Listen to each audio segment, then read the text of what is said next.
dois, três. Quando Freud...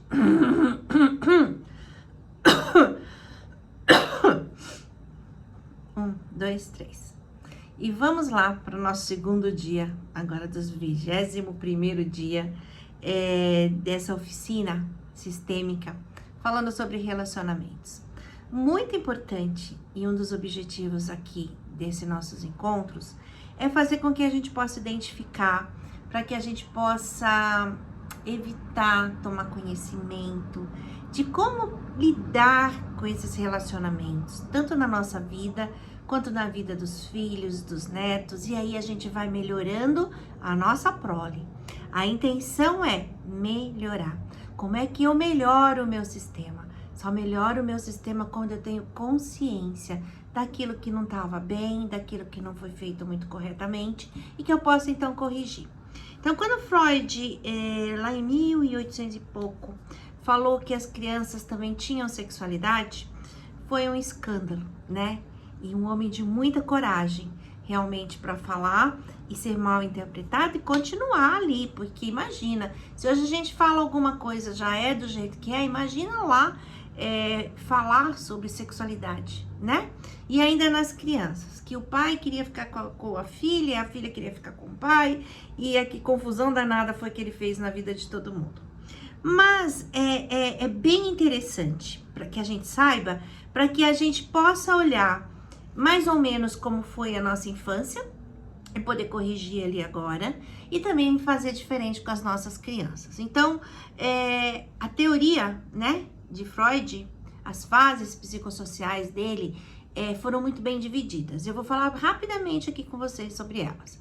Então, do 0 a 2 anos, a criança tem a fase oral, que é a fase onde a libido, onde o prazer, mas não é um prazer sexual. Ele tem uma zona erógena, só que não é um prazer sexual. É um prazer em função das suas necessidades básicas. É alegria, satisfação daquilo que a criança precisa, mas não é sexual. Mas tem uma pulsão, tem uma necessidade. Então, do 0 ao 2, tudo é boca. Então, ela vai querer comer e vai querer beber. São as duas únicas coisas, duas necessidades básicas da criança. Então, todo o prazer vem daí. Então, ela chora e aí ela é alimentada. E aí, quando ela é alimentada, ela ainda é acarinhada pela mãe, confortada pela mãe. Então, ainda tem o prazer do toque, o prazer do contato nessa fase oral. Além de saciar, né, a sua fome, ela também precisa mastigar, morder, puxar, lamber, tudo que é com a boca. Tudo isso vai liberando essas pulsões de libido, essas pulsões de prazer. Então, essa é uma fase onde, se a criança não foi bem resolvida aí, ela cresce, depois como adulto, pode ter mastigação de chicletes, muita fome, muita alimentação, fofocas.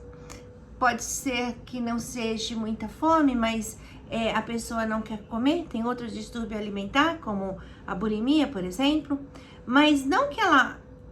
coisas normais, entende? Ah, mas quer chiclete de vez em quando. Não, mas daquelas coisas que são compulsivas, né? A compulsão pode vir de um problema aí, nessa fase oral, ok?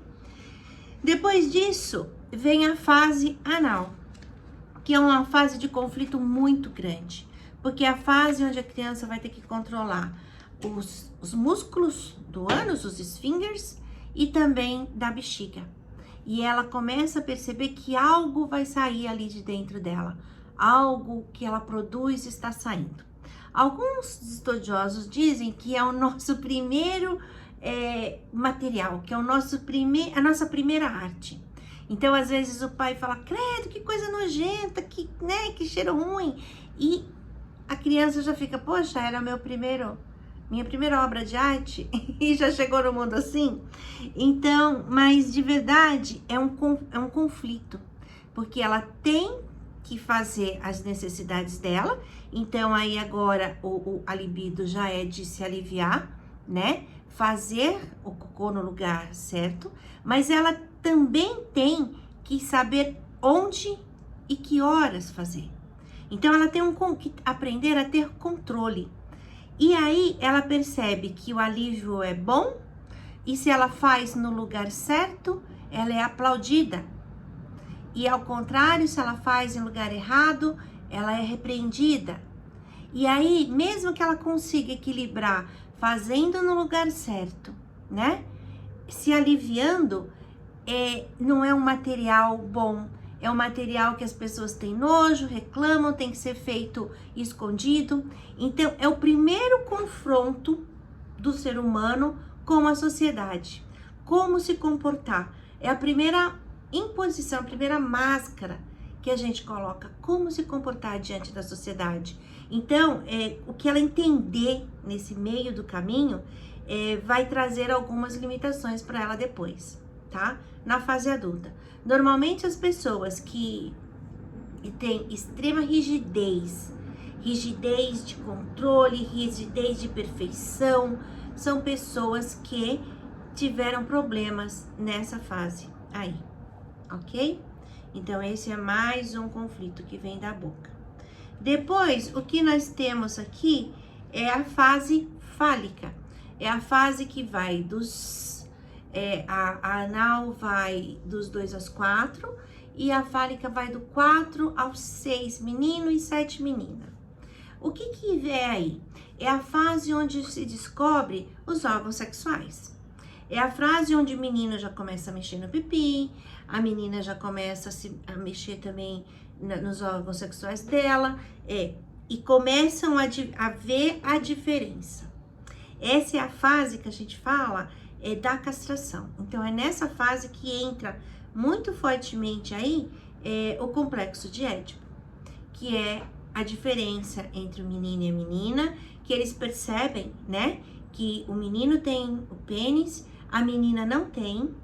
A menina já se sente ali diferente, muitas vezes até menor.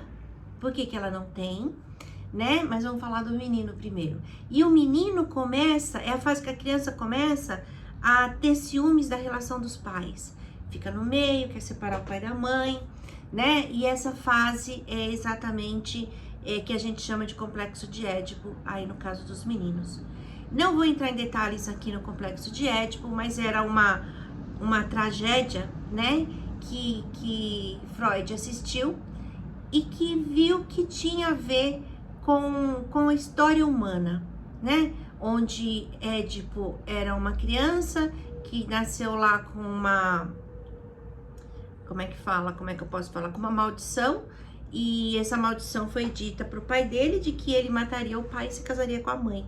Jocasta, vocês devem saber disso por causa da novela. E aí teve um monte de coisa no meio do caminho. O pai levou o menino para a morte, acabou que o menino não morreu, foi para um outro reino, onde ele foi criado como filho legítimo. E aí ele vai, quando ele cresce, em busca de entender também, e contam para ele de que ele carregava uma maldição, que ele ia matar o pai e casar com a mãe. E ele foge desse reino onde ele mora, que ele acha que ele é pertencente a ele, e vai exatamente para o reino onde moram seus pais biológicos. No meio do caminho, ele encontra uma pessoa, um homem, que o afronta, e numa briga, ele mata esse homem. E vem para o reino onde o rei tinha desaparecido. E então, como ele conseguiu decifrar o segredo da esfinge, que é muito interessante, a gente pode falar uma hora sobre isso, e ele, como ele desvendou o segredo da esfinge, ele ganhou um prêmio, que era casar com a rainha, que até então estava viúva, né, que um desconhecido tinha matado o marido dela, e era Jocasta, a sua mãe, né, e em determinado momento, novamente, eles descobrem tudo isso, Jocasta se mata, e ele, então, fura os olhos para não ver mais, nunca mais enxergar nada. E aí, o que Freud tira disso, né? De que inconscientemente, porque Édipo não sabia que estava matando seu pai, né? Inconscientemente, o ser humano, o masculino, ele disputa com o pai o tamanho do pênis, né? Ele disputa a força com o pai, né? Quanto criança, ele disputa a mãe, né? Então ele quer ganhar do pai, ele quer ser melhor do que o pai. Esse é o complexo de Édipo. E é nessa fase que a gente passa por isso. Mas ele tem o medo do pai, porque ele já viu que as meninas não têm pênis. E eles têm o temor, que é a ansiedade da castração, que é o medo de ficar sem o pênis. Então eles começam mais facilmente a se aliar com esse pai. Isso em relações normais. Vou contar agora como é o das meninas, tá bom? Então, Freud nomeou isso como complexo de Édipo. E das meninas ele falava que era o complexo de Édipo invertido, né? Um complexo de Édipo que não era... Ele tinha outro nome, parece que era inadequado, alguma coisa assim. Só que aí resolveram que não, que era um nome que já trazia preconceito e que ficaria complexo de Electra. Poucos assumem esse nome, ok? Mas fala-se que complexo de Édipo para os meninos e de Electra das meninas. O que diferencia nas meninas? As meninas não têm o medo da castração, porque elas já vieram sem pênis, então para elas já tá ferrada.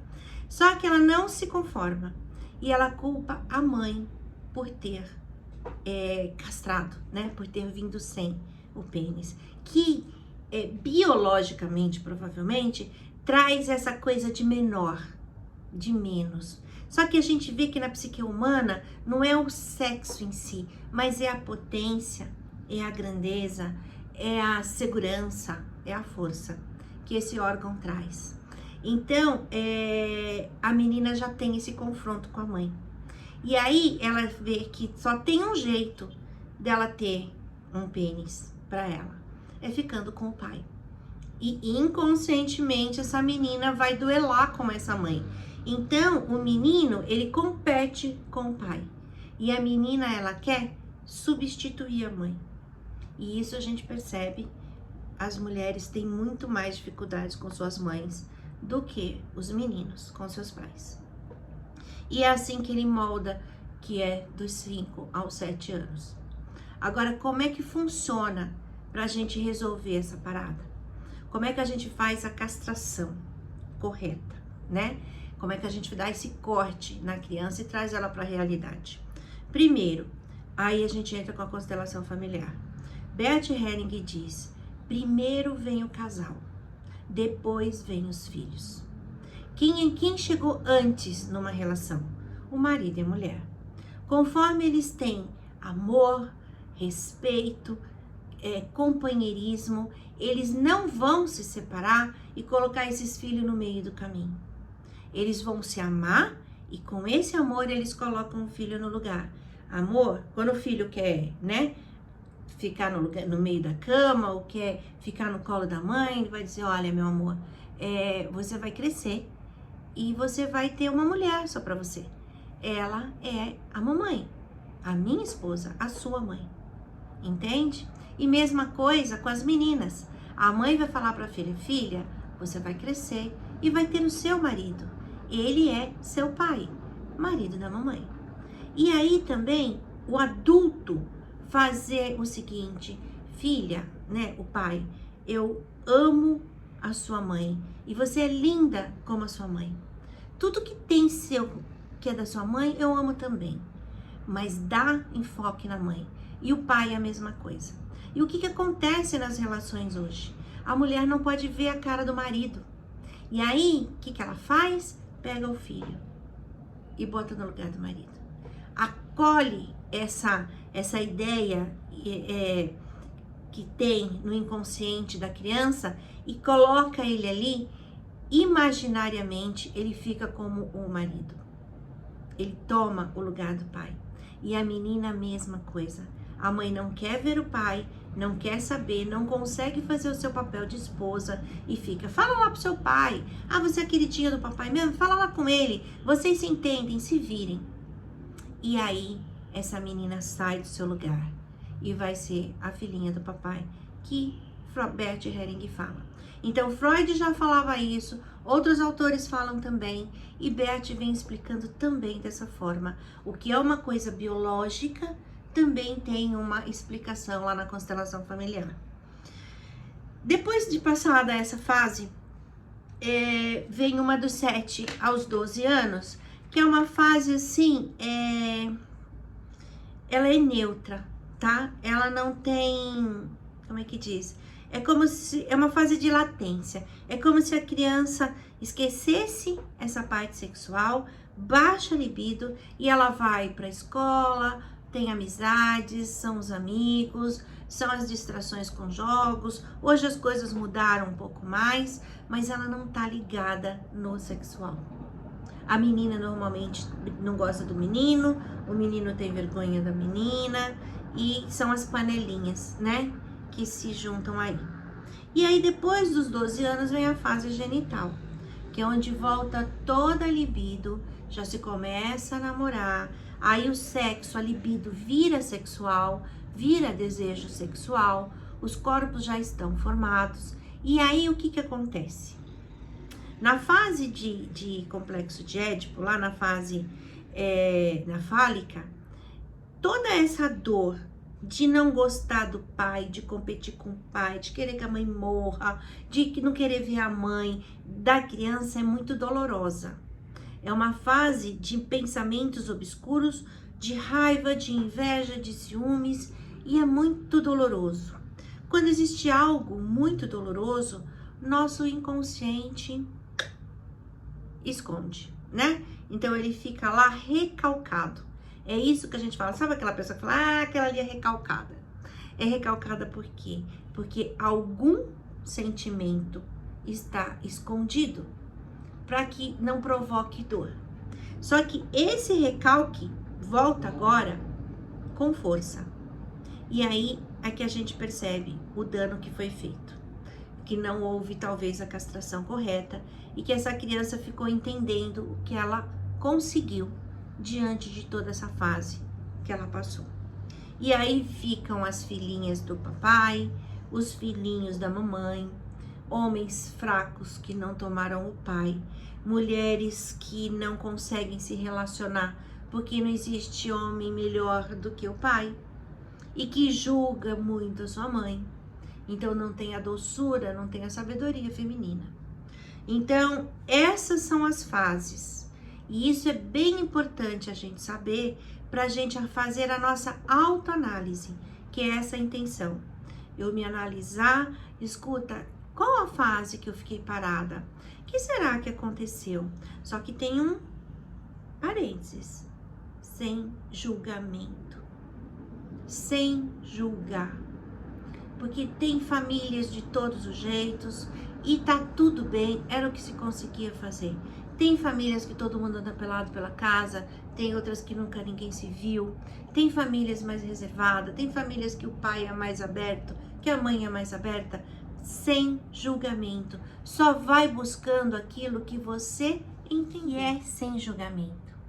Meu pai traiu minha mãe, meu pai foi embora, meu pai não sustentava a casa, minha mãe batia em todo mundo, minha mãe não dava conta, minha mãe não fazia comida.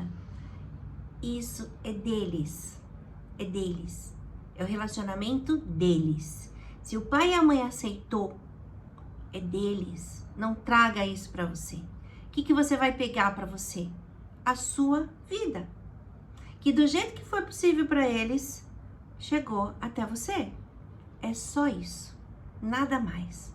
A capacidade que você tem de fazer, de transformar e de se curar de tudo que aconteceu nessas fases, fora os comportamentos e padrões que vêm da ancestralidade que a gente não sabe, fica no nosso campo. Mas a gente hoje, graças a Deus, pode olhar para tudo, pode entender e pode fazer novas escolhas, ok? Então, espero que vocês reflitam, peguem o caderninho, faz como se fosse uma regressão escrita, regride lá mais ou menos o que você lembra, quando você era pequenininho, se você lembra, se você gostava mais do pai, da mãe, como é que funcionava, se um tinha mais acesso, se não tinha, o que você achava da sua mãe, o que você achava do seu pai, coloca no caderninho, que você depois vai fazer as suas próprias análises. E se precisar de ajuda, estamos aqui. Beijos, fiquem com Deus, até amanhã.